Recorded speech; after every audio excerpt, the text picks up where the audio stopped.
Sidoni, that's how you call that. Hope dangles on a string like slow spinning redemption over, winding in and winding out.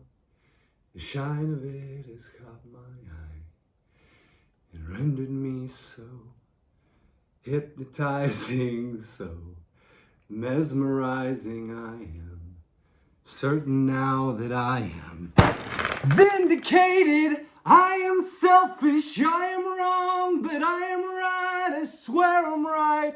I swear I knew it all along, and I am flawed, but I am cleaning up so well. I am seeing in me now the things you swore you saw yourself so clear, like the diamond in your ring, cut to mirror your intentions, oversized and overwhelmed. The sight of it has caught my eye and rendered me so isolated, so motivated. I am certain now that I am vindicated. I am selfish, I am wrong, but I am right. I swear I'm right. I swear I knew it all along, and I am flawed, but I am cleaning up so well.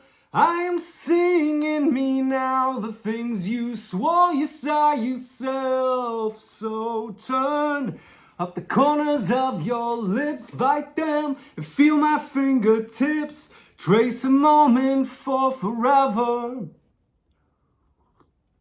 Defense is paper thin, just one touch and I'd be in too deep now to ever swim against the current. So let me slip away, let me slip away, let me slip away. So let me slip against the current, let me slip away, let me slip away, let me slip away.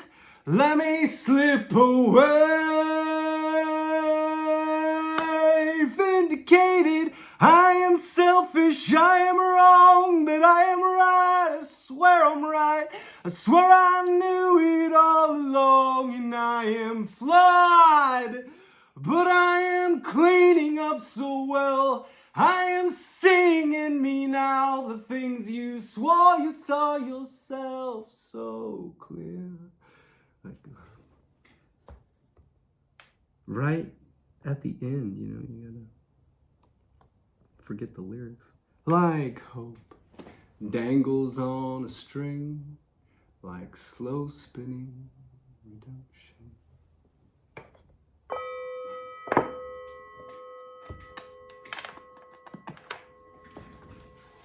All right, let's get to the reading. Sometimes you just gotta read some I Ching, get the singing out of the way. I hope this finds you all well. Consider that the announcement. If you don't know what the I Ching is, it's an ancient Chinese divination system developed through sages from even more ancient shamanism. It's 64 hexagrams that you come up with in this version of it by flipping 3 coins. Heads or tails tells you the combination of 3 of the coins, various head or tail positions, tell you what the line is. You can either have a solid line or an open line, or you can have changing lines that start as solid or open and swap to their opposites. Anyway, this combination system was intended to be alchemical in nature to help with self-mastery, inner alchemy, as it were. And it has helped do that for me. Yes, it has. And I hope it can help you. Changing times we are in the midst of. Let's get into the reading, my lovely people.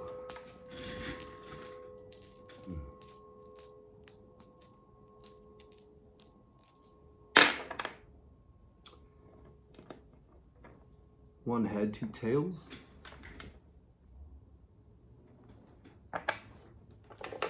Yang yang.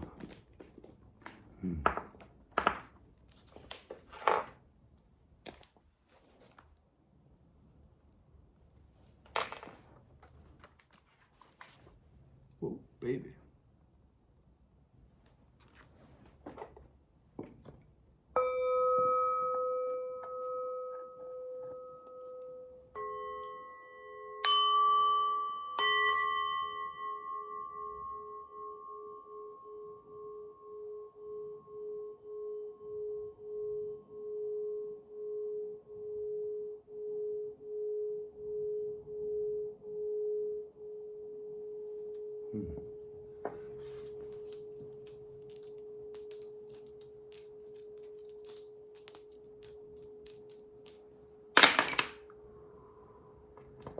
One head, two tails.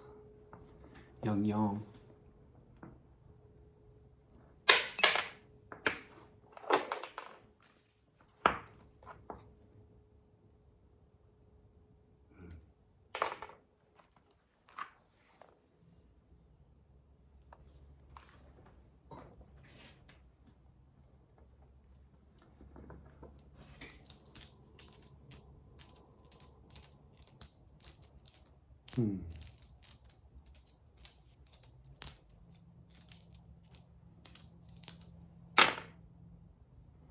One head, two tails. Yang yang. That gives us the trigram. Qian, heaven, or father, as our bottom trigram.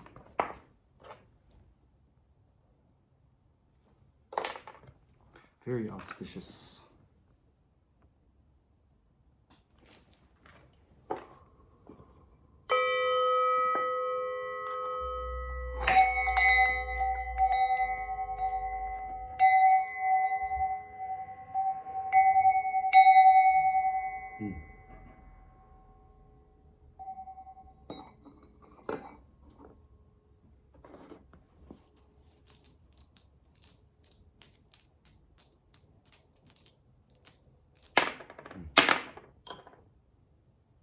Two heads, one tail.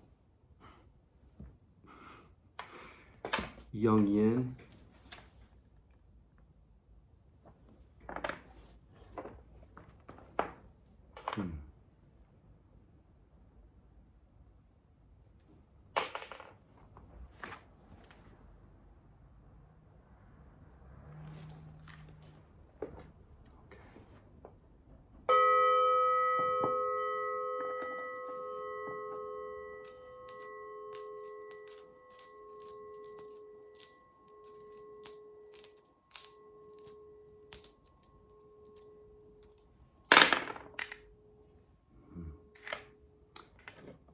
Two tails, one head.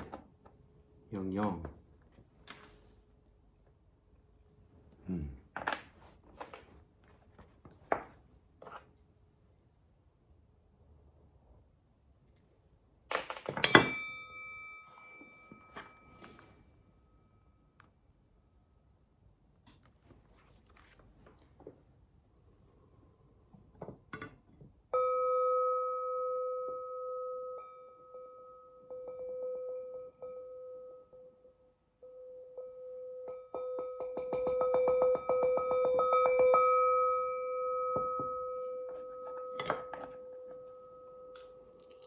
That's the root chakra singing bowl. The coiled up tiger's eye serpent within it.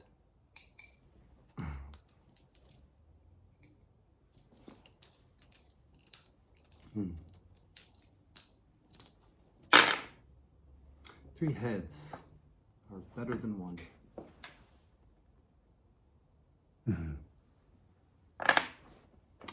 That is old yang.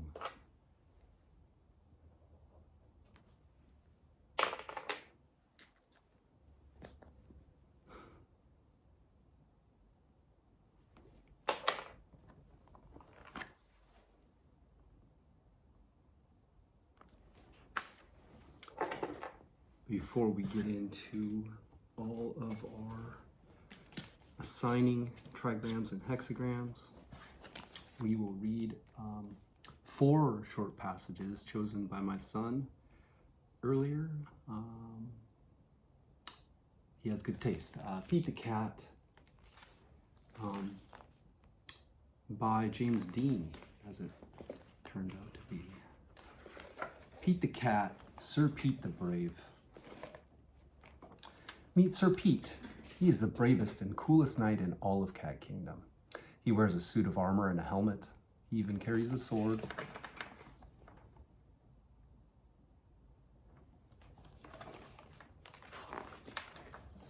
All day long, Sir Pete does lots of knightly things. He rides a horse and climbs towers.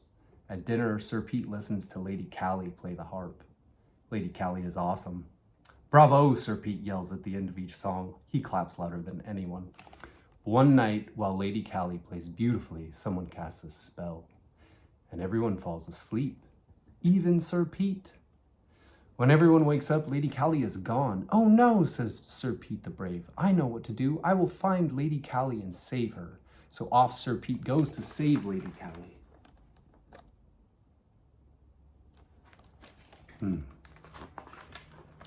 Yikes!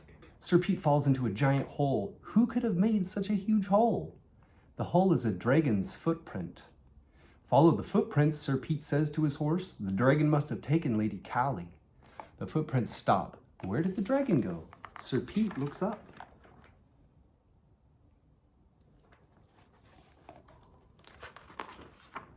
And sees the dragon flying across the lake with Lady Callie and her harp.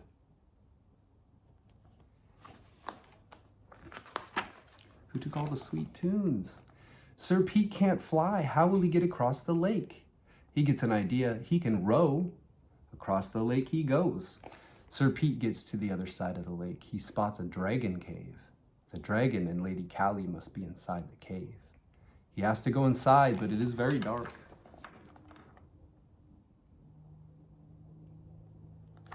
Sir Pete is pretty fucking brave. Then he hears music. He must save Lady Callie. He won't be scared. He is Sir Pete the Brave. He follows the music, but it suddenly stops. He finds a harp, but no Lady Callie. Where could she be? Sir Pete will not give up. He sees a hill and decides to climb it. From there, he can probably see Lady Callie. At the top of the hill, he looks around for his friend. Then he hears a loud growl. Sir Pete is scared. The hill suddenly starts to move. What's happening? Oh no, this is not a hill. Sir Pete is on the dragon's back. He did not find Lady Callie, but he found the dragon.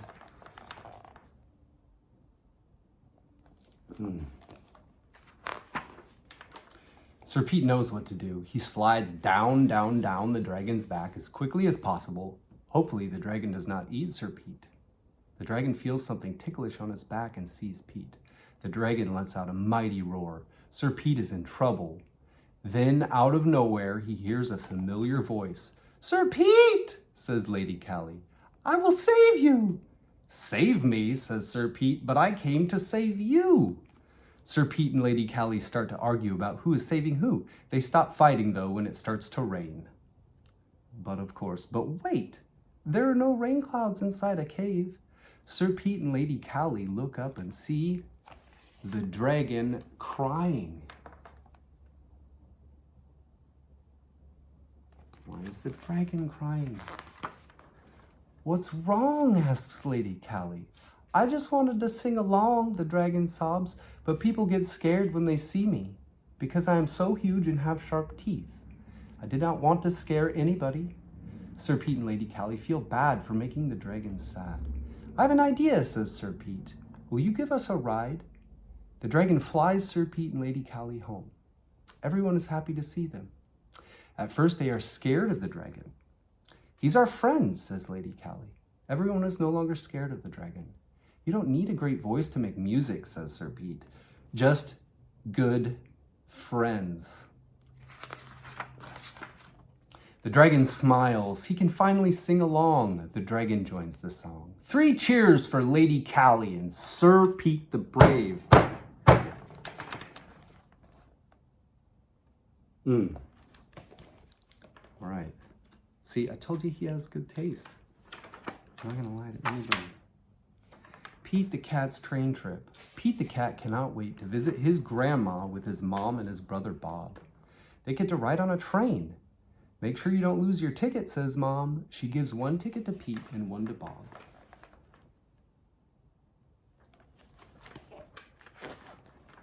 Pete looks up at the big board. Our train is leaving at 10 o'clock, he says.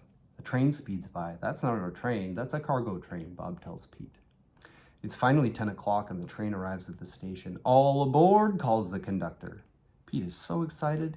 He's the first one on the train.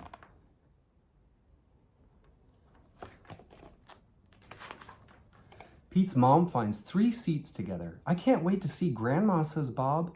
I can't wait to explore the train, says Pete. The conductor comes to collect the tickets. Pete hands over his. I love trains, says Pete. Really? I can show you around if you like, says the conductor. Pete nods his head. The conductor gives Pete an engineer's hat. Great. Let me introduce you to the engineer, says the conductor.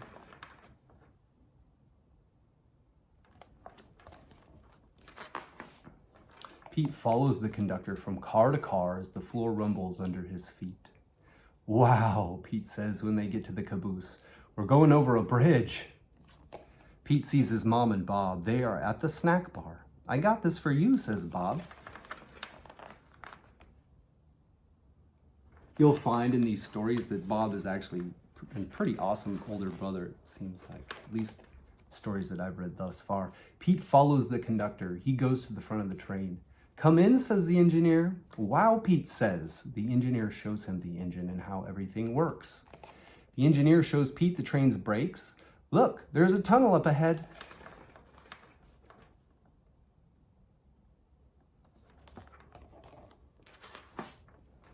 When they go through the tunnel, everything gets dark. Pete gets to honk the horn. Toot, toot. It's so much fun. Once they are out of the tunnel, everything is light again. They're almost at Grandma's house. Pete better get back to Mom and Bob. Thanks for showing me around, Pete says. He learned so much about trains today. Anytime. Have fun with your grandma, says the engineer.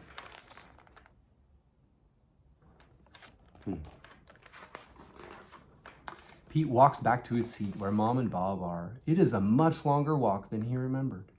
He stops and meets new friends along the way. They live in different towns. They are getting off at different stops. What a groovy ride.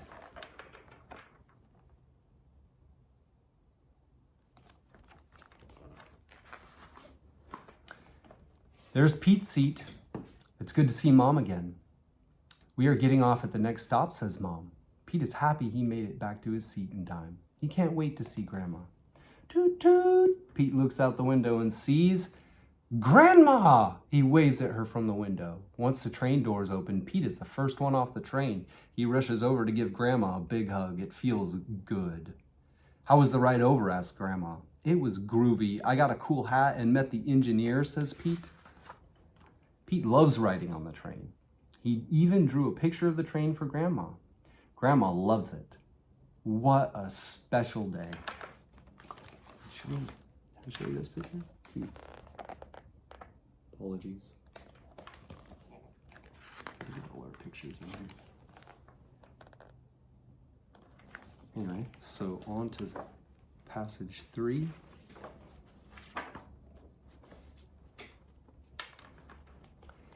These are fairly brief, which is why I included 4. Pete the cat at the beach. It's a hot day. Pete the cat climbs in the car with his mom and his brother Bob. They have snacks, a surfboard, and a beach ball. They're heading to the beach.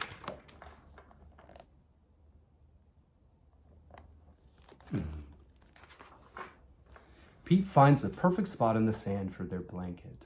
Let's go in the water, Bob says as soon as they've unpacked. Maybe later, says Pete. He watches as Bob swims out to catch the big waves. Bob likes to surf. Pete likes to watch.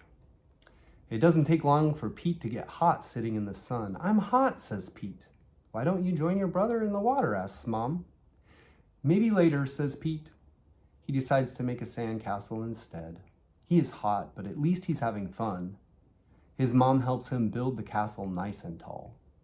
They're just about to put on the finishing touch when his mom says, "Here comes a big wave." Pete jumps out of the way.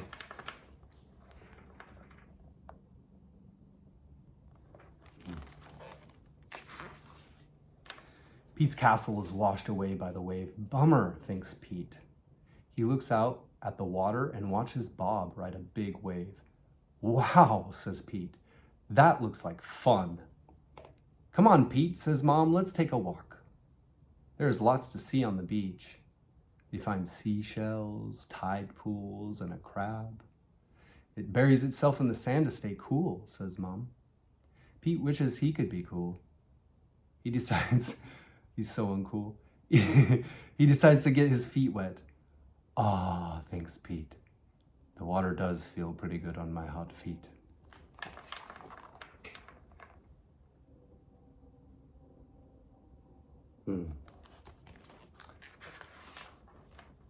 It's time for lunch.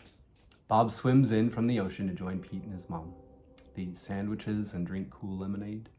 The sun is very strong. Pete is dry and hot, but Bob is wet and cool. It is so fun out there, says Bob. I must have surfed 100 waves.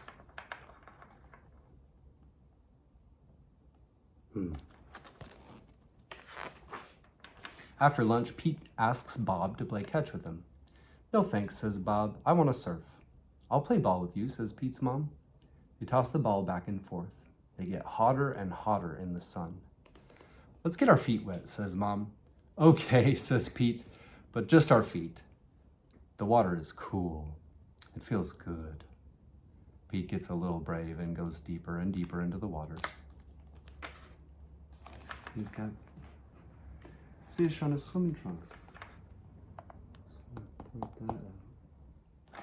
Curiouser and curiouser. Bob waves to Pete. Swim out here so I can teach you how to surf, Bob yells. Pete thinks about saying maybe later, but the water feels so good. Let's do it, he says. Lie on the board, says Bob. Pete lies on the board. Paddle your paws in the water, says Bob. Pete paddles forward. He waits for a big wave. A big wave comes Pete's way. Stand up, says Bob. Pete stands up, but he wobbles. It is hard to stand up on a surfboard.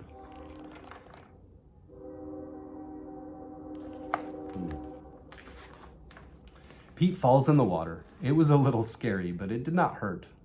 He climbs back onto the surfboard. Good job, Bob says. But I fell down, says Pete. That's okay, says Bob. You'll stay on next time. Try again later. But Pete doesn't want to wait. Let's try again now, he says. Pete lies down again. He paddles out and waits. Here comes a big wave, he shouts. I know what to do, Pete thinks. He stands up on the board. It's a little easier this time, and he rides the big wave. Wow, says Bob. Way cool, little brother. See how supportive. Whose older brother has ever been as supportive as Pete the cat's older brother? For the rest of the day, Pete and Bob share the surfboard. It's okay to be afraid, says Bob. Yeah, agrees Pete, but it is more fun to surf.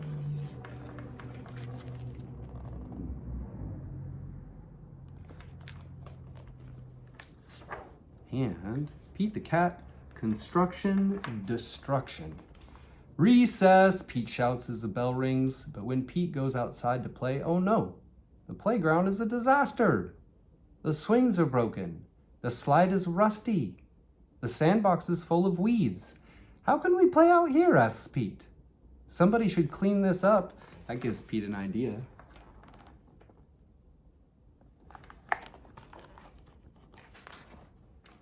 Pete will build a new playground. He draws a plan for the new slides, tunnels, and swings. Wow, says Principal Nancy. Can you really build that? Not by myself, says Pete. I'm going to need some help. Whatever you need, Pete, it's yours. The next day, Pete arrives at the playground before school. The construction crew is already there. He gives them the go-ahead to tear down the old playground.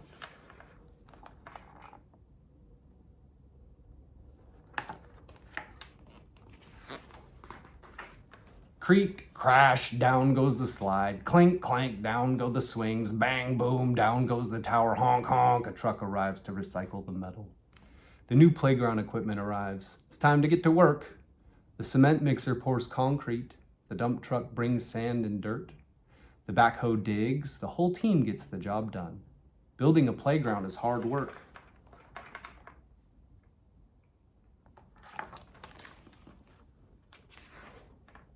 The new playground is cool, but it's not cool enough. What do you think? Pete asks, holding up his latest plans. It'll be too hard to build, says one of the workers. And everything is almost finished, says another. But it will make this the best playground ever, Pete says. Then let's do it, the workers say.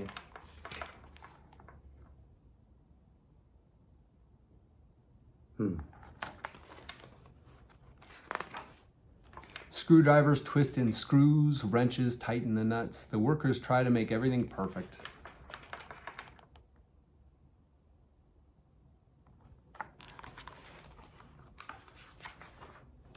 Hooray! The new playground is ready. Everyone is amazed until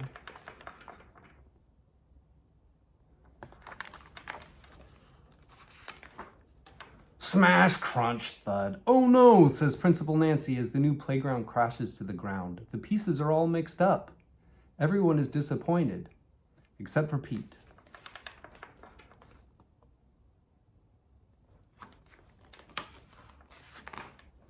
They rebuild the playground. It's not how we planned it, Pete shouts. It's even better. This playground is filled with surprises and places to explore. The school playground is the most amazing playground ever. Not quite certain how the slides work, but maybe that's not the important part. Sometimes you gotta dare to dream big, right? Sometimes you gotta.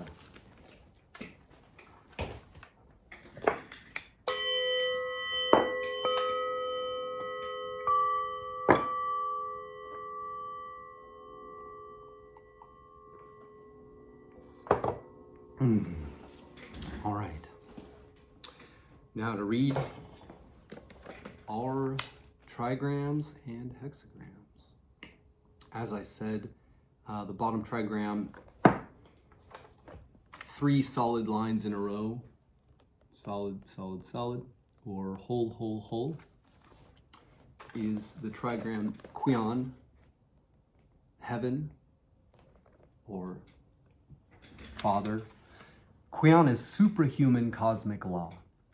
Enduring, he determines the nature and development of all things, from the movement of the stars to the cycle of the seasons, to causing each individual seed to grow into its own kind of plant. Heaven is creativity in its pure form, the force that drives change and what endures within it. He confronts us with the truth and what it demands, both as the absolute law of nature and as the challenge of individual calling, experienced as an inner law. He is both the awareness of what to do and how to be, and also the power to act on it. Heaven is Father, found in the northwest, the realm between autumn and winter when the buds set and the seeds fall to earth.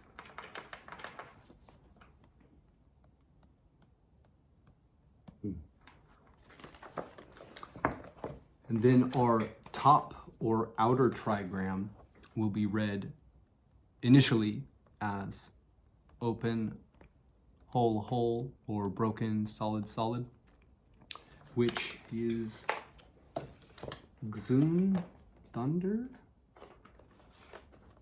Nope. Xun, wind, or wood.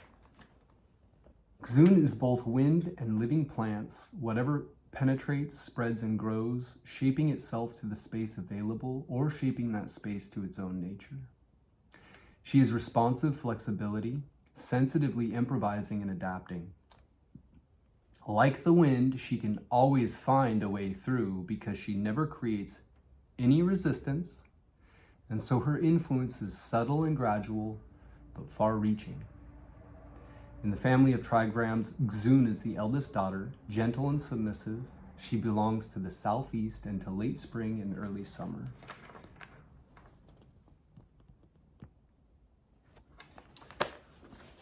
Xun, wind or wood, above Qian, heaven, give us the hexagram.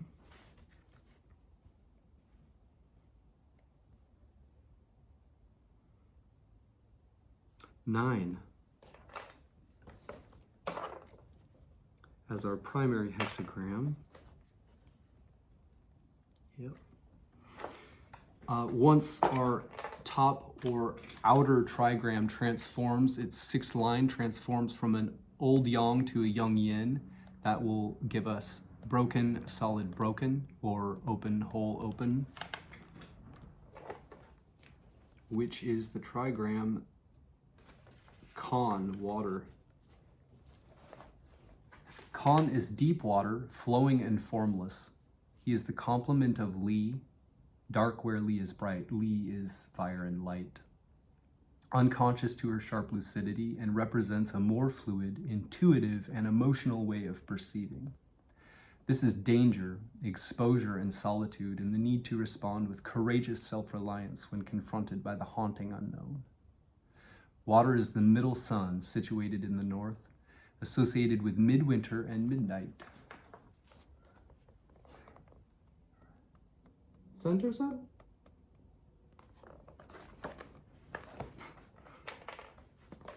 Kan, water, above Qian, heaven, give us hexagram 5. We'll get the titles of each of these from the Taoist I Ching by Liu Yiming, written in 1796 as a Taoist adept. He wrote a fairly alchemically focused I Ching commentary, which pleases me greatly. We will end with that. We'll start with Hilary Barrett's I Ching commentary, which is the most rudimentary. It's pretty basic or beginner, but also is incredibly profound. Then we'll move on to James Dekorne's website, which he's basically synthesized several different I Ching commentaries all in one spot and brought out some gems out of those, as well as brought in different quotes from sources like the Kabbalah. And he himself is a practitioner of the Tao, so he has graciously left us some of his editor's notes, which may be the most profound part of this entire thing. Maybe not, we'll see. But that's always a treat. It can be a little dry in that there's a little bit of dictionary-like language, but it gets to the saucy stuff pretty quickly. And then we'll end with the Taoist I Ching. But to get the titles of each of our trigrams, or hexagrams rather, 9 is Nurturance by the small, nurturing inner strength by outward submissiveness, being firm but not impetuous, growing through humility.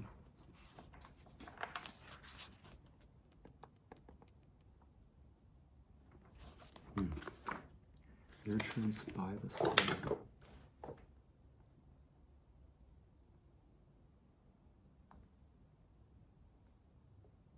And our supporting hexagram 5. Did I show you that one? I think I did. If I didn't. And then 5 is waiting.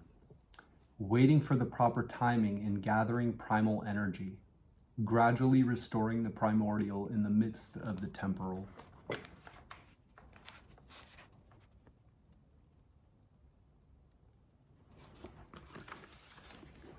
Waiting. So in order to understand the answer to our question we bring to the I Ching when we consult the oracle, that question having the general context of how can I act in creative relation with the spirits or forces shaping this moment of time? To understand the answer to that, we'll need to understand how parts of our reading work together. And this being a fairly basic commentary, and recommend it for anyone who's wanting to just start reading I Ching on their own. This is how I learned, just with really this basic, completely wonderful book. The key to understanding a reading is to know your way around its main components, how they fit together, and the different roles they play. If your reading includes changing lines, then you will need to understand primary hexagram, relating hexagram, and changing lines together. The two hexagrams in conversation with one another map out your whole answer. The primary hexagram shows you quite directly what your answer involves. The relating hexagram generally describes what the answer is about for you. It sets the primary hexagram in a broader context, an influence, a direction of travel, an underlying issue that has to do with you and your relationship to it all. If the two hexagrams map out a landscape for you, then the changing lines stick a pin in that map to say you are here, or at least here are some places you may find yourself. They are the immediate answer to your question. As the most specific focus part of a reading, their message always takes precedence over all other elements. For example, the primary hexagram might describe a reassuringly secure situation for you, but a changing line could warn how insecure your position is within it. What was it, 9 and 5? God. We've gone through a lot of these. Yes, 9 and 5. Nurturance by the small. Hilary Barrett calls it small taming. Key questions. What small thing can I work on today? How can I cultivate a better terrain? Oracle. Small taming, creating success. Dense clouds without rain come from my Western altars. To tame is to restrain and also to accumulate and nurture. It's what the farmer does. Here, the small farmer cultivates the soil of his own small plot, hoping the offerings made at the Western altars will bring rain. The Zhao people, like the clouds, came from the West. Before they were ready to receive the mandate of heaven and bring about change, they prepared for many decades, cultivating their society like Earth. So a time of small taming brings great hope for future growth and success. It's just that. At present, there is no rain, only clouds, and all they have brought so far is gloom. This means small restraint, the experience of small, frustrating setbacks and things that don't quite work yet. However, this also brings advice to cultivate the situation and yourself in small ways, developing your readiness and fitness just as a small farmer works the soil. You can't make things grow in a single gesture, and so you need self-restraint. You have to work steadily, responding conscientiously to the realities here at ground level, caring for the small details. Image. Wind moves above heaven, small taming. A noble one cultivates the natural pattern of character. The wind moves above heaven.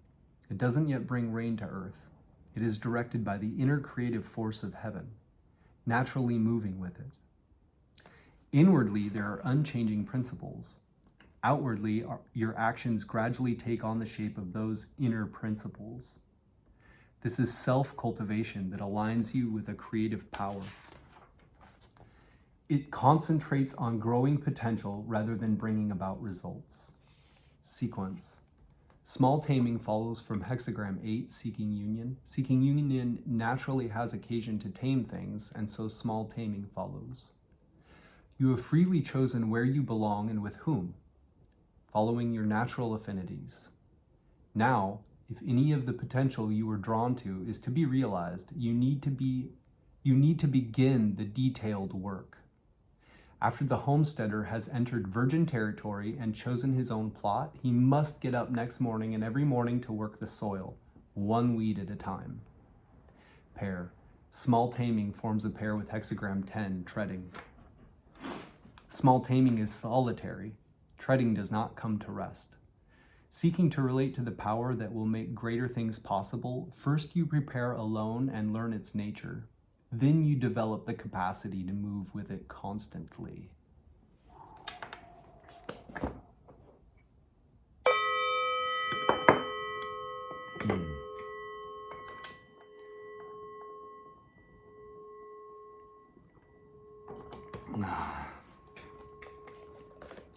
Our supporting hexagram 5 puts our primary hexagram in a broader context, an influence, a direction of travel, an underlying issue that has to do with you and your relationship to it all. 5, waiting. Key questions. How can you wait patiently and with commitment? While you wait, how can you best make yourself ready? Oracle. Waiting with truth and confidence, shining out, creating success, constancy brings good fortune, fruitful to cross the great river.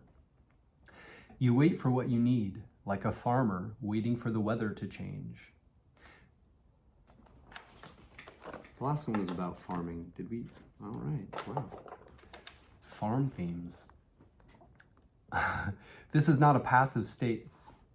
Wait, we did read that one. Did I read them backwards? No, that was small taming. All right. They sound so similar. This is not a passive state. You can dance for rain, influence events by bringing yourself into harmony with the outcome you need. But you cannot force this.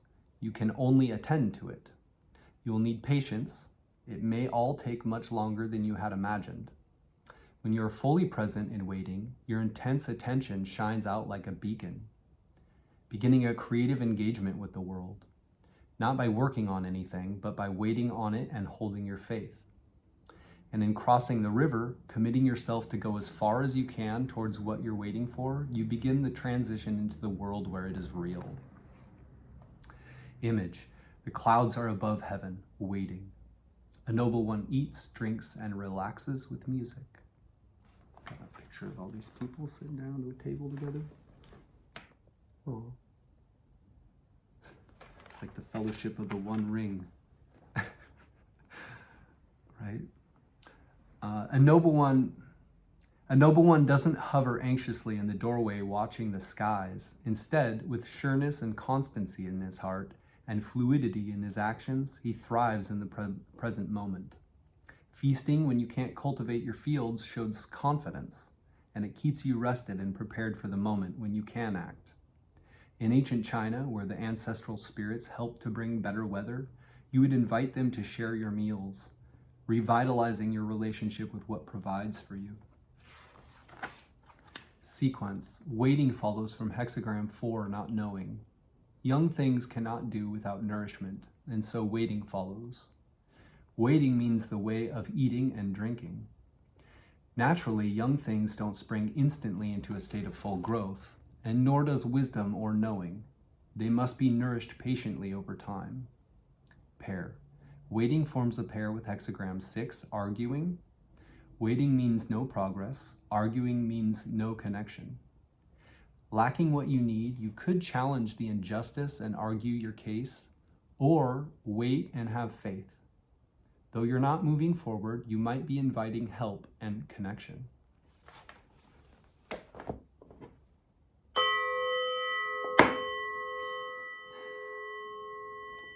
So, coincidence, Rome wasn't built in a day. Some of you might know. Peace, if you're saying that. Back to our primary hexagram. 9, small taming to read our changing line 6, which is the most focused part of our reading through this I Ching. We're going to read it in the other commentaries as well. But it puts a pin in the map and says you are here, or at least here are some places you may find yourself. It takes precedence over all other elements. The general context of line 6 is beyond the main action, reviewing experience, asking what comes next. If you want to just see how they all fall, you might even screenshot this, but this is how all the changing lines, their general contexts. Anywho's, that's probably, I don't know if it's backwards on these or, so you can't read that, sorry. Line 6, already reigned, already come to rest. Honor the power it carries. The wife's constancy brings danger. The moon is almost full. Noble one sets out to bring order. Pitfall. Finally, those dense clouds have rained.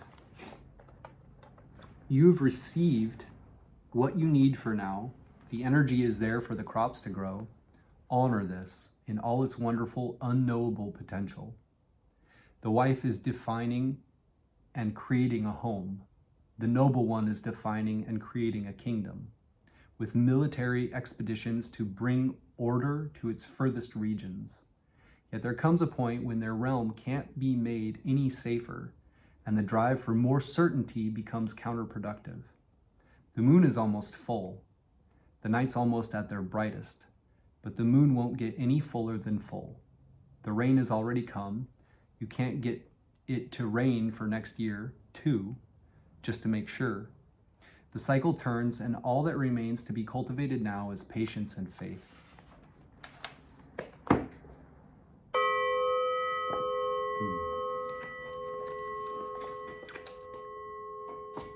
And now from James Dekorne,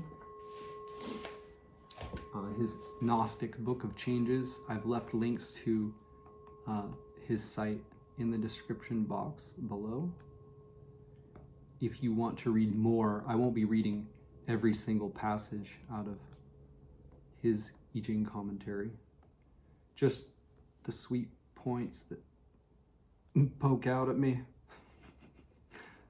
All right, he calls Hexagram 9 passive restraint. Kinky. Other titles might be the taming power of the small, the symbol of small restraint, the lesser nourisher, taming the small powers, small accumulating, small harvest, small obstruction, nurturance by the small, restraint by the weak, restrained, minor restraint, the weak force, the force of the small, weak forces restrain strong forces.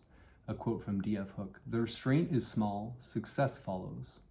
Overcoming something small which is poisoning or nagging, partially relieving a situation, influencing that which one cannot change. Judgment, leg. Passive restraint brings about progress and success. We see dense clouds but no rain coming from our western borders. Wilhelm/Baines, the taming power of the small has success. Dense clouds, no rain from our western region. Blofeld, the lesser nourisher, success. Dense clouds giving forth no rain, approach from the western outskirts. On the whole, this hexagram presages good for us. The wind blowing across the heavens does not have the nourishing virtues of rain, but it refreshes us and makes us feel better. Thus, if things are going reasonably well with us, we may expect an improvement, especially in the future when presumably the nourishing rain will fall. However, as lines 3 and 6 indicate, if we are in serious trouble, we must not expect much help from the rather mild good fortune that is blowing our way. The conception of something weak or yielding bringing great benefit has been greatly developed by the Taoists who, as though they were familiar with judo, recognized the strength to be found in softness and the dangerous weakness sometimes occasioned by too much strength. The name of this hexagram, understood somewhat differently, may also be taken to mean that the time is propitious for undertaking additional activity or the care of the young. Lu, taming the small powers, success. Thick clouds come from the west, no rain. This situation symbolizes the preparation which precedes a new development. Ritsima/Karcher, small accumulating, growing. Shrouding clouds, not raining. Originating from my western suburbs. This hexagram describes your situation in terms of a variety of seemingly unconnected events and impulses. It emphasizes that retaining and hoarding these experiences through adapting to them is the adequate way to handle it. Sloughnessy, small harvest, receipt. Dense clouds do not rain from our western pasture. Anyway, more of the same. The image, leg. The image of the sky with the wind moving above it forms passive restraint. The superior man, in accordance with this, adorns the outward manifestation of his virtue. Wilhelm/Baines, the wind drives across heaven, the image of the taming power of the small. Thus, the superior man refines the outward aspect of his nature. Like, get a haircut? Trim your beard, dude. Ritsima/Karcher, wind moving above heaven, small accumulating. A Chun Tzu, or chief son or superior person, uses highlighting the pattern to actualize Tao. Actualizing Tao is the ability to follow the course traced by the ongoing process of the cosmos. It's linked with acquire D, which is acquiring that which makes a being become what it is meant to be. Wu, the wind blows in the sky above. This is restraint of the small. Thus the Chunzi, or chief son or superior person, refines his splendorous virtue. Commentary. Confucius/Leg. In the 9th hexagram, the magnetic line takes her proper place, and all the lines above and below obey her, hence the name passive restraint. The figure is composed of the trigrams of strength plus flexibility. Dynamic lines occupy the central places, and their will is accomplished. This means progress and success. Dense clouds but no rain depict the advancing dynamic lines, but their source in the west shows that their beneficial influence has yet to be felt. Leg.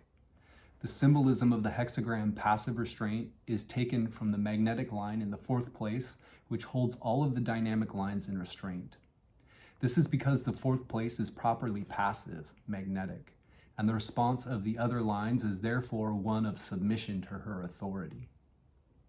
The 2nd sentence of the judgment indicates the time and place of King Wen, whose homeland was the western portion of China in the 12th century BC. Rain coming and moistening the ground causes the luxuriant growth of the natural world and symbolizes the blessings which flow from good government. Therefore, from the west, the hereditary territory of the legendary author of the I Ching, come the blessings which might enrich the whole kingdom. Here, however, they are somehow restrained. The dense clouds do not yet empty their stores. Cheng Tzu, Wang Fang, and other scholars say, in effect, dense clouds should give rain. That they exist without doing so shows the restraining influence of the hexagram at work. But the dynamic influence of the other lines still continues, and the rain will eventually fall. The wind moves in the sky and then ceases. It can restrain for a time, but not indefinitely. Cleary 1. Being strong, yet acting submissively. The submissiveness subdues the strength, and strength cannot act on its own. The heart grows daily humbler, while the virtue grows daily higher. One can thereby gradually get to the realm of sages. This is why nurturance by the small is developmental. Cleary 2. When you encounter situations that obstruct you and bog you down, if you do not get resentful or bitter, but just nurture yourself to digest them, you'll be successful. Indeed, events and situations that formerly obstructed you can become means of self-development. This is how you succeed. This line indicates the value of not grabbing for easy success and the value of long-term results.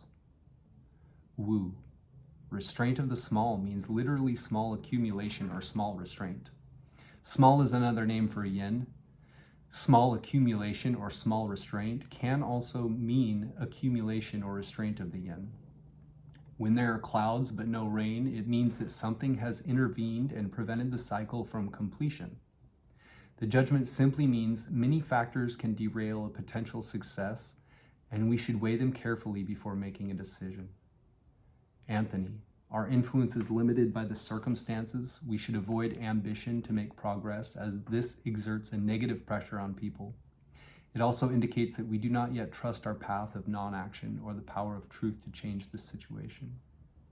Notes and paraphrases. Judgment. Power is accumulated by gently withholding its expression.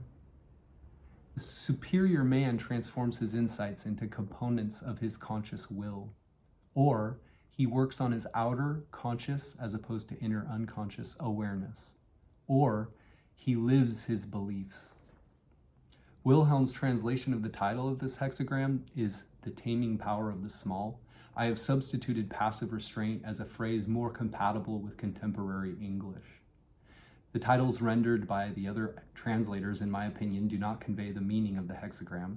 Lu's Taming the Small Powers even seems diametrically opposed to it, though it is obvious that the title has multiple meanings. In describing the action of the trigrams in this hexagram, Wilhelm conveys its essential meaning from lectures on the I Ching. The function of wind is to tame creative forces.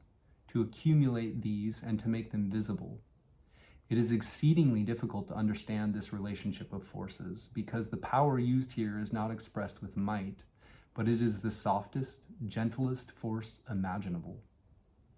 Wind is the least visible of all phenomena, and this invisible wind is now needed to concentrate that which strives upward, the strongest of all phenomena. The unconscious acts and creates as it must, and we should submit to the surgings of its waves.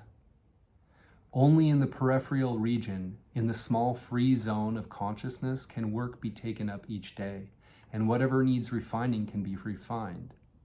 This is not superfluous work. Although this small zone of consciousness and freedom is only a thin rind, its contact with the forces of the unconscious is vigorous. Hence, that which is seemingly small and insignificant is, after all, the power that succeeds in taming chaos by means of steady work and perseverance. Lines 1 through 4 of the 9th hexagram show different forms of restraint during a time of building tension. The dark clouds are accumulating, and we know that eventually the rain will fall and the tension will be released. Rain always symbolizes a union between heaven and earth, and the I Ching, which in turn means a synthesis of some sort. In the present instance, the synthesis is still building, and although the tension seems to demand action, we are counseled to remain still. The magnetic force must hold the overwhelming pressure of the dynamic forces in check. The 5th line depicts the focal point at which the forces are gathered, and the 6th line shows the restraint necessary to allow the new transformation to stabilize. If we turn the hexagram over, we get cautious advance, which depicts a different situation in which very careful action is called for. In the present instance, however, no action is correct action. Quote from Gershom Scholem in Kabbalah.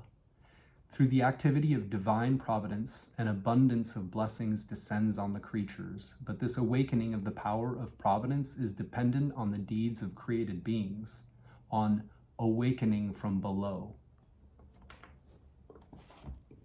Wowzers.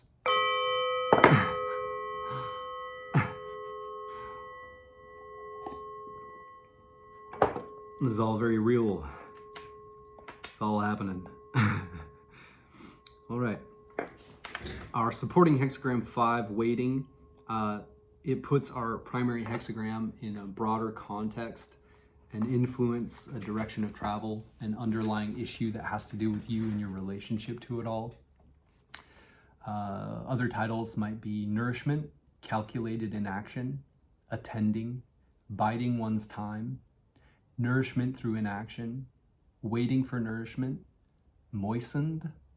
A quote from D.F. Hook, waiting with the assurance that a blessing will come.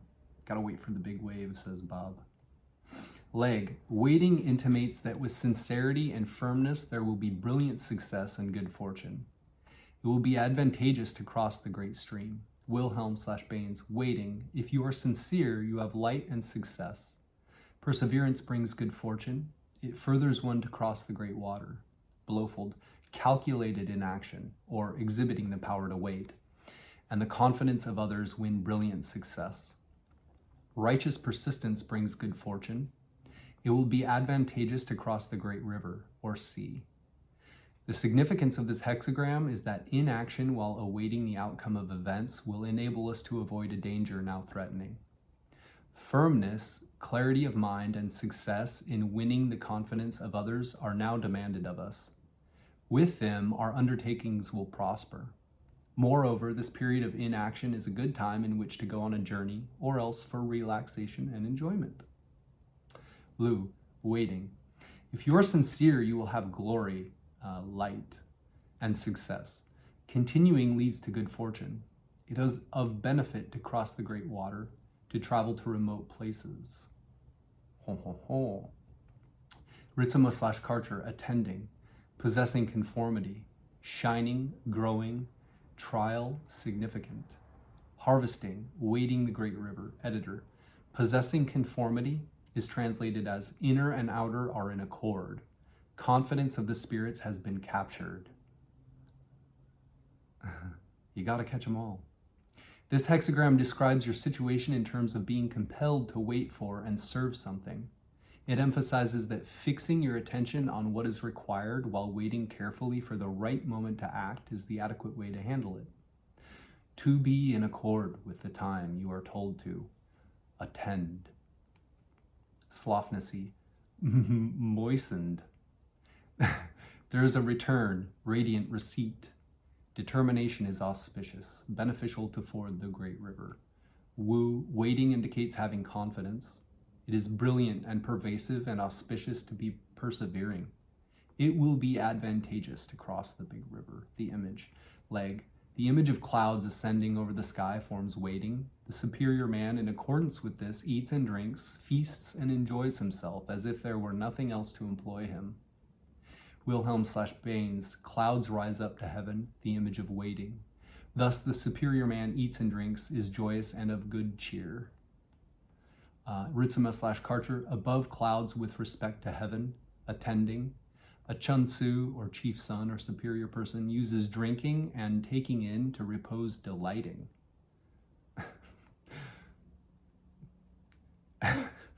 Commentary. Confucius/Leg.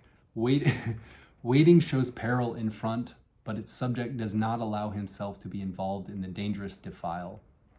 The success and sincerity and good fortune and firmness are shown by the position of the fifth line, which is correctly situated in the central place assigned by heaven. Crossing the great stream will be followed by meritorious achievement. Leg. Waiting is composed of the lower trigram of strength and the upper trigram of peril. Strength confronted by peril might be expected to advance boldly and deal with it at once, but the lesson of the hexagram is that it is wiser to wait until success is sure. In the situation at hand, firm correctness is all that is required for eventual victory. Crossing the great stream is a frequent expression in the I Ching, which symbolizes the undertaking of hazardous enterprises or encountering great difficulties. Historically, it refers to the Yellow River, which the lords of Chao had to cross in their revolution against the Yin dynasty tyrants. The crossing made by King Wu in 1122 BC was one of the greatest deeds in the history of China and was preceded by a long period of waiting until success could be assured. Regarding the image, it is said that the cloud that has risen to the top of the sky has nothing to do but wait until the harmony of heaven and earth require it to discharge its store of rain. The superior man is likewise counseled to enjoy his idle time while waiting for the correct moment to deal with the approaching danger. Notes and paraphrases. Judgment. Strength in the face of danger here consists of the will to sit tight and do nothing. The superior man carries on as if nothing was the matter and nourishes himself through inaction. There are many kinds of courage. Perhaps the greatest of all is the courage to remain unflinchingly in place when all the circumstances seem to cry out for action. It takes far more courage to wait for the dragon to slowly come to you than to rush forth and attack him in his lair. As a strategy, to outweight your opponent through pure willpower and inner strength can be more effective than a direct attack. But it can only succeed when you are truly strong. It is as if the real battle takes place on the inner planes, and the first one to act in the world thereby concedes defeat. A very large part of the work consists in disciplining oneself to wait, to take no action until some indefinite time in the future. This is exceedingly difficult to do and creates incredible stresses within the psyche, which is exactly why it is necessary. Psychologically, to cross the great stream is to subdue all of the autonomous instincts, drives, and emotions that are accustomed to responding whenever they are stimulated. As long as waiting creates feelings of stress, you can be sure that the battle has not been won. When you can wait like the superior man, as if there were nothing else to do, then you can allow yourself to hope that you may be getting somewhere. To nourish oneself through inaction is to digest and absorb the energy of one's instinctive responses. As in any nourishing assimilation, their strength then becomes your strength. The true adept is one who has digested all of his passion and is thereby empowered to use it for his own purposes. Instead of engaging in civil war, he has united his forces to act in the world. A quote from Z.B.S. Halevi in Kabbalah and Exodus. Tradition says that Moses did not set the tabernacle up straight away, but delayed for 3 months, despite the fact that the people wanted to dedicate it at once. In this is repeated a lesson of patience concerning matters of the Spirit. For instead of accepting their teacher's word, which conveyed the will of God, the Israelites sought to impose their own will over what they had made. This phenomenon is not unknown among those who cannot wait, which is a vital part of esoteric training. Unfortunately, it has to be demonstrated over and over again that the timing of a spiritual event is contingent upon a cosmic schedule and not the will of the individual.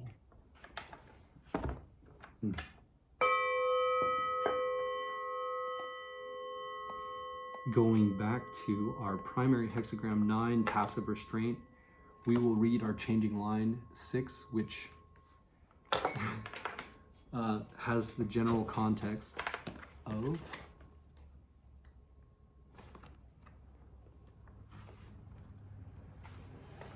beyond the main action, reviewing experience, asking what comes next. And it's the most focused part of our reading. Puts a pin in the map to say you are here, or at least here are some places you may find yourself. Takes precedence over all other elements. Line 6 of hexagram 9, Nurturance by the small. The 6th line dynamic shows how the rain has fallen and the onward progress is stayed. So must we value the full accumulation of the virtue of humble service.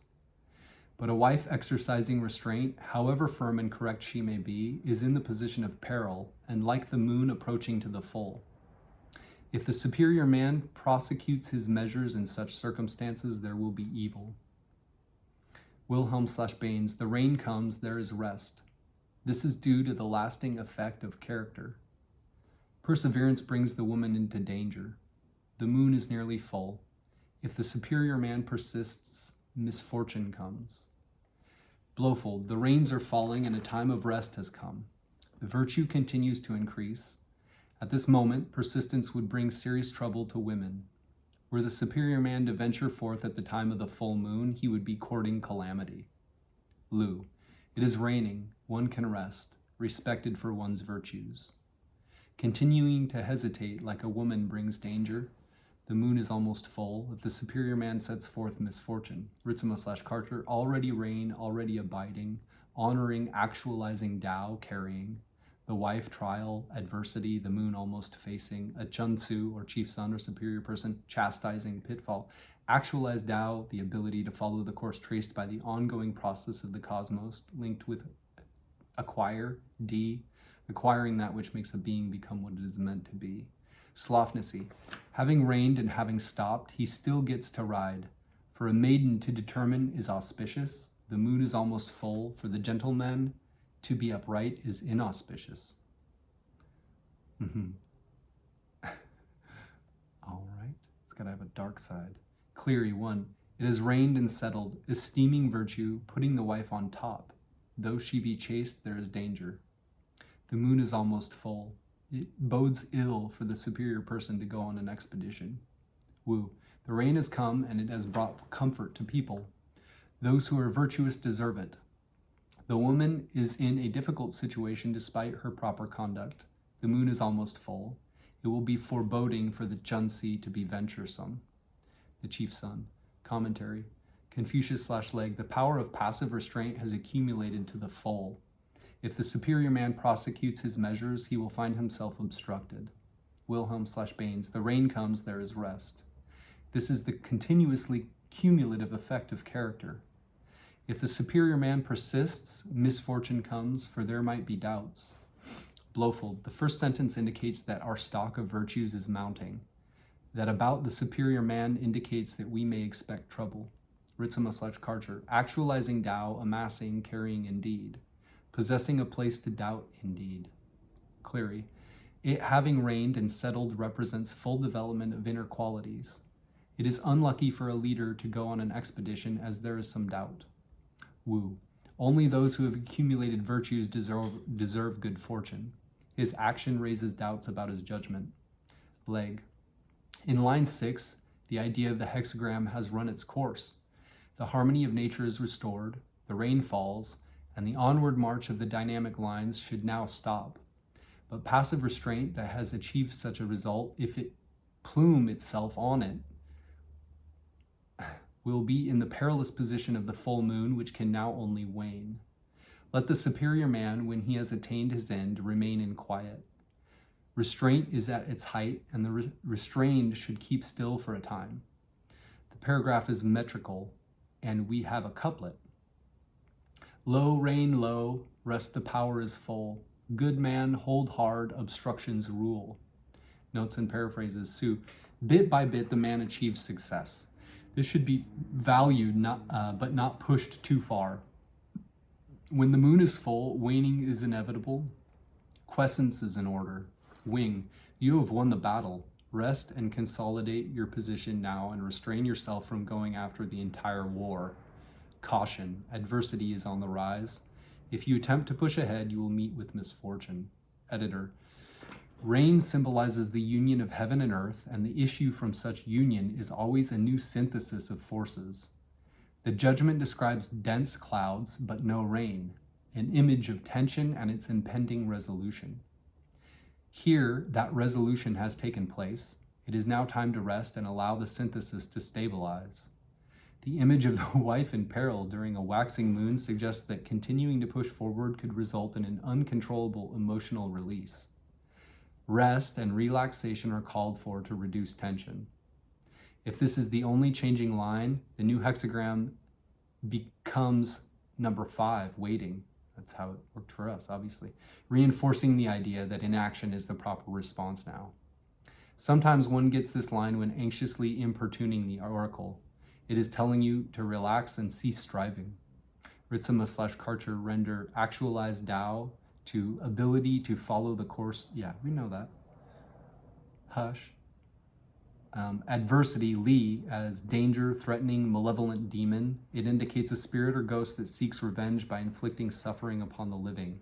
Pacifying or exorcising such a spirit can have a healing effect. I have always found these definitions extremely useful in interpreting any line in which they appear. Quote from Exodus 20, 8 through 11. Remember the Sabbath day and keep it holy. For 6 days you shall labor and do all your work, but the 7th day is the Sabbath for Yahweh your God. You shall do no work that day, neither you nor your son, nor your daughter, nor your servants, men or women, nor your animals, nor the stranger who lives with you. For in 6 days Yahweh made the heavens and the earth and the sea and all that these hold, but on the 7th day he rested. That is why Yahweh has blessed the Sabbath day and made it sacred. James Dekorne's broken down line 6 into 3 possible succinct definitions, A, B, and C. A, suggests the completion of a cycle. Rest is now required to allow reorganization of forces for a new phase of the work. Relax, let go. Leave the work alone for a while. B, drop the subject of inquiry. C, allow the situation to develop.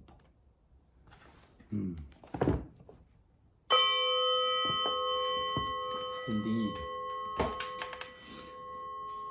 Now, to the Taoist I Ching by Liu Yiming, written in 1796. He was a Taoist adept. Nurturance of the small, our primary hexagram. Nurturance by the small is developmental. Dense clouds do not rain, proceeding from one's own western province. Explanation. Nurturance by the small is making the small one's nourishment. As for the qualities of the hexagram, above is wind, submissive, below is heaven, strong. Being strong yet acting submissively, the submissiveness subdues the strength, and strength cannot act on its own. Therefore, it is called nurturance by the small, which also means being held back by the small. This hexagram represents nurturing the great by the small. It follows on the previous hexagram, army. The path of the army is using yang to repel yin, for which it is important to first nourish the yang. When one is able to nourish the yang, then one keeps to oneself by the small, full but not overflowing, firm but not aggressive, having yet appearing not to have, full yet seeming empty. The heart grows daily humbler, while the virtue grows daily higher. One can thereby gradually get to the realm of sages. This is why nurturance by the small is developmental. However, though nurturance by the small is developmental, if the smallness is excessive, this is doing things weakly, so that the path of firmness recedes from its proper place. The will is not robust, and one becomes feeble and ineffective. With the nurturance small, the development is small, so that the action is not far-reaching, and the great Tao is therefore hard to attain. This is like dense clouds not raining, proceeding from one's own western province. Yin energy coalesces as clouds, yang energy arrives as rain. As long as clouds do not rain, the yin energy is prevalent, while the yang energy is weak, and the living potential is on the verge of cessation. That which is near in oneself is not even taken care of, so how could one seek that which is afar in the other? When one's small empty voidness enters into quietism, how can one restore one's celestial original state? So one must know the process of nurturance by the small.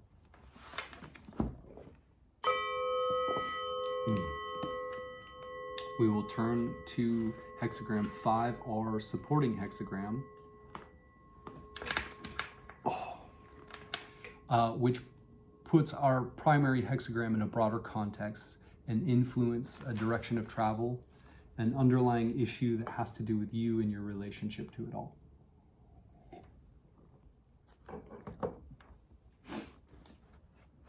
Hexagram 5, waiting. In waiting, there is sincerity and great development. It is good to be correct. It is beneficial to cross a great river. Explanation. Waiting means there is a waiting. As to the qualities of the hexagram, above is water, a pitfall. Below is heaven, which is sound and strong. Being sound and strong and able to manage in the midst of danger, it is therefore called waiting. This hexagram represents nurturing strength, awaiting the proper time. It follows on the previous hexagram, difficulty. Difficulty is movement and action in danger, restoring the primordial while in the midst of the temporal.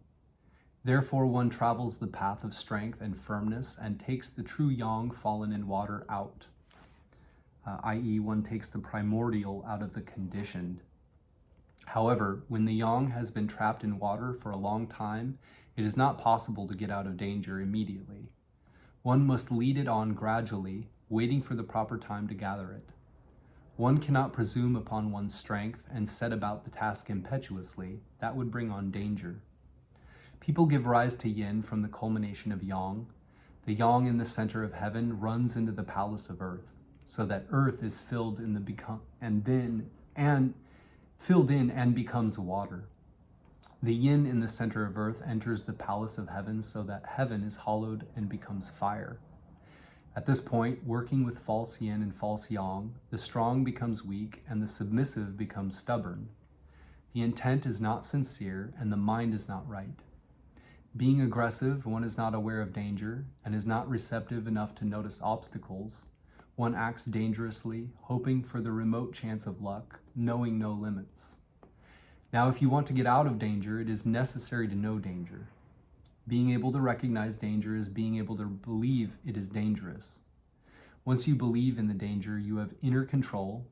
Being careful and wary, you refine yourself and wait for the proper time. Every act is confined to its proper place, and one is not damaged by external influences.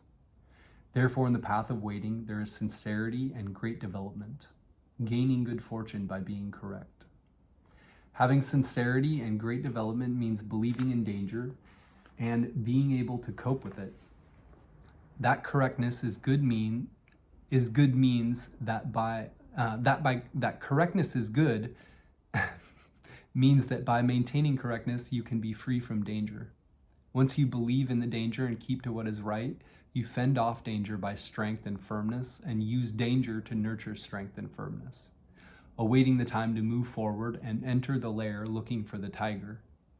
Not only are you, we got treading last time, which is treading on a tiger's tail, so that's interesting as well. Not only are you able to avoid being injured by negative energy, you can also take the true yang fallen into water and return it to the palace of heaven. This is the reason that it is beneficial to cross a great river. A great river is most dangerous. This is the image of water, which is something that falls and traps yang. That danger is most great. Believing in the danger, you cross it correctly. When the time is not yet ripe, you nurture strength, and when the time comes, you advance strength. Advancing it and nourishing it at the proper times is how you can be in danger, yet cope with it, and how you can get out of danger. That strength is beneficial wherever it goes.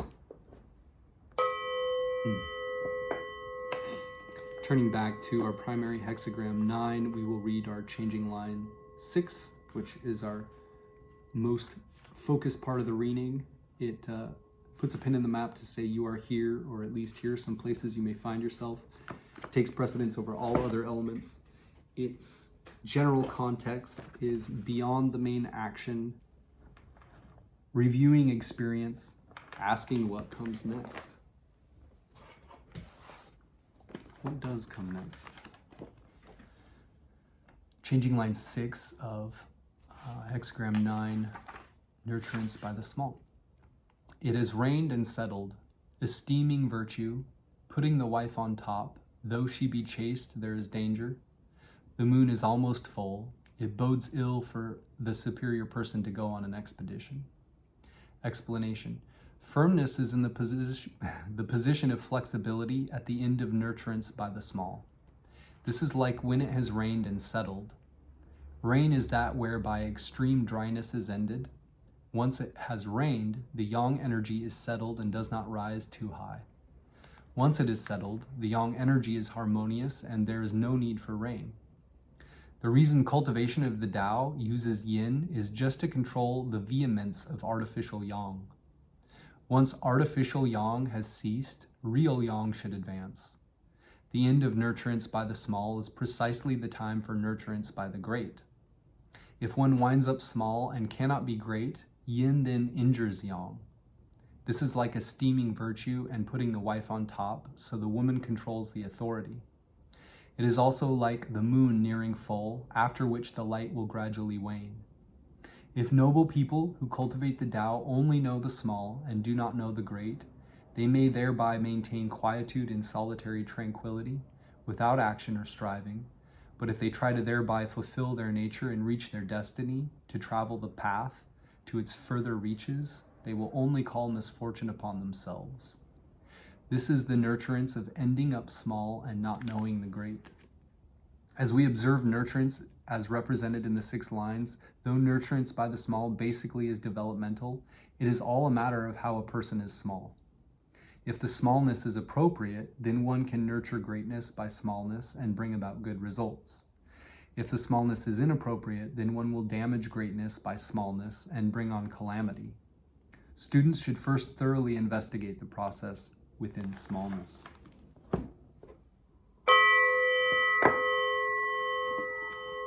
Whoops.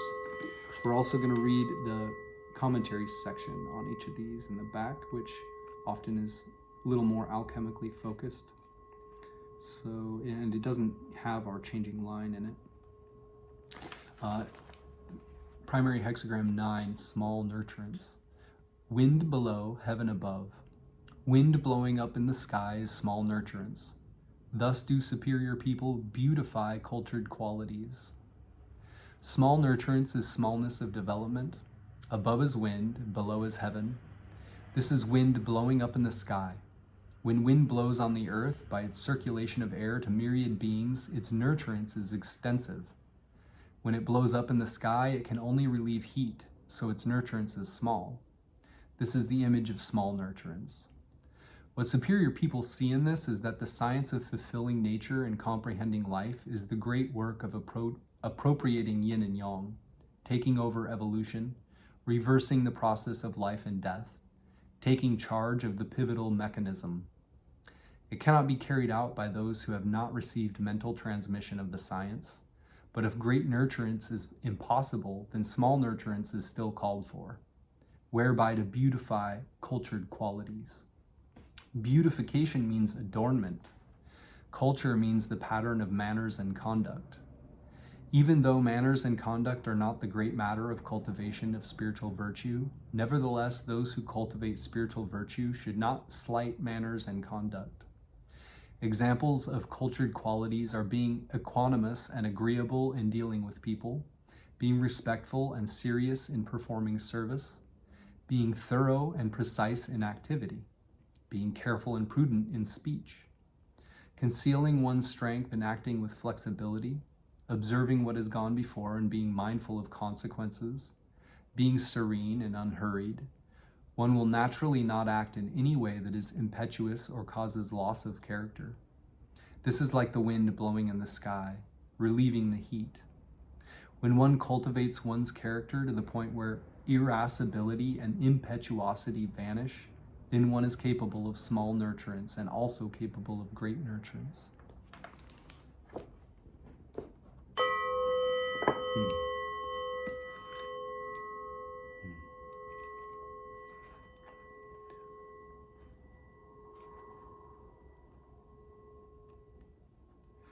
Our supporting hexagram 5 puts our primary hexagram in a broader context and influence, a direction of travel, an underlying issue that has to do with you and your relationship to it all.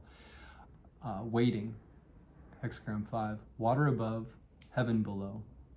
Clouds rise to heaven, waiting. The superior person makes merry with food and drink. Waiting means there is something awaited. Above is water, below is heaven. Water vapor rises from the earth to sky, where it condenses into clouds. When clouds form in the sky, rain may be expected. This is the image of waiting. What superior people see in this is that when people are unable to attain the universal Tao, it is because they are temperamental and unbalanced in action, because the earthly and the celestial are not in harmony. Therefore, superior people eat and drink to nourish the earthly, causing the earthly to balance the celestial. They make merry to attune the celestial, causing the celestial to join the earthly. When the earthly and the celestial are in mutual harmony, living energy is stored within, producing being from within non-being, spontaneously without forced effort. This happens because the sweet rain of life falls naturally through the coalescing of the energies of heaven and earth.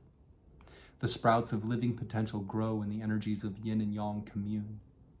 Here, food and drink refers to nurturing the body so that the body is sound. Making merry refers to nurturing the mind so that the mind is unburdened. When body and mind are nurtured, the restorative elixir is easy to crystallize. Herein lies what is known as refining the self and awaiting the proper time.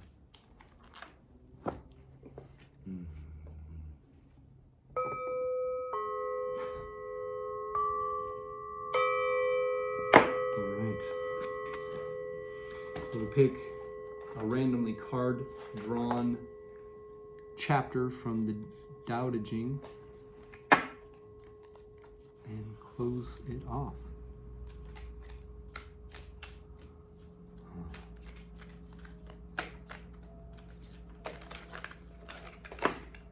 Sheep. I don't think so. These two are upright, so let's do that, I guess. 11 and 18.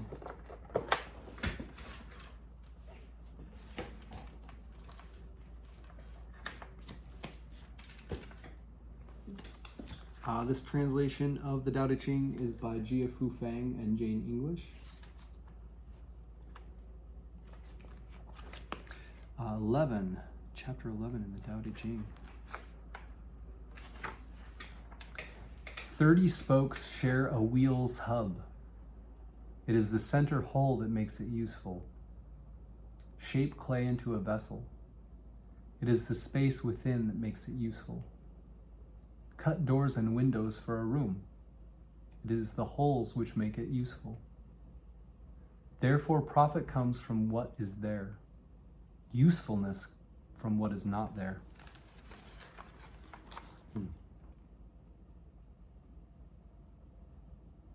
And 18.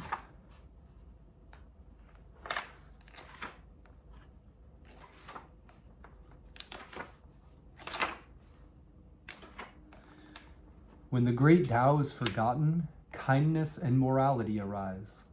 When wisdom and intelligence are born, the great pretense begins. When there is no peace within the family, filial piety and devotion arise. When the country is confused and in chaos, loyal ministers appear.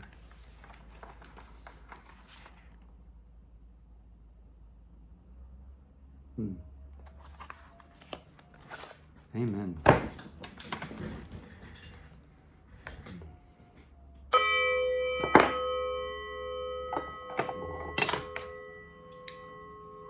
This is a willow wand and a Rowan staff.